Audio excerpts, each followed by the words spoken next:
If you've ever had a cop pull you over because you had a light bulb that was burned out, please click the subscribe button now. Okay, today at Greeno's Family Garage, we're going to change the light bulb in the 2008 Ford Fusion, and we're going to make it easy. Here's the bulb. Leave it in the package because we don't want to touch it and get grease on it, right?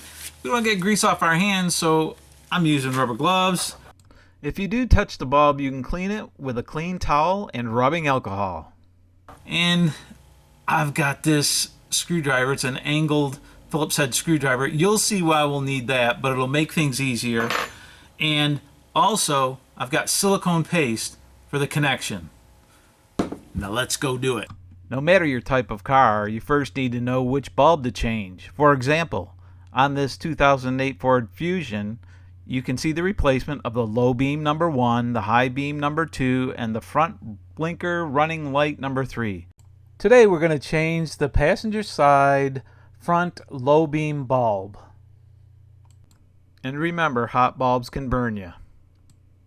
So don't forget to turn off your lights. And let your light bulbs cool before touching them.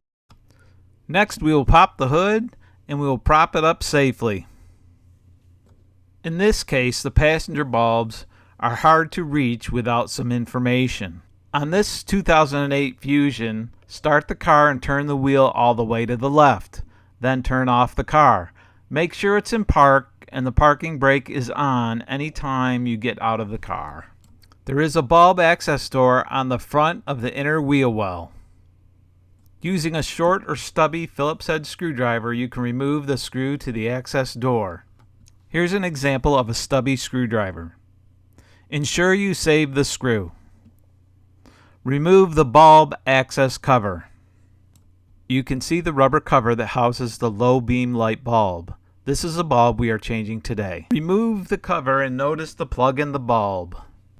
You can see in the illustration that we'll need to turn the bulb counterclockwise and pull out on the 2 tabs as demonstrated by the blue arrows. This is to release the bulb and pull the bulb out of the plug socket.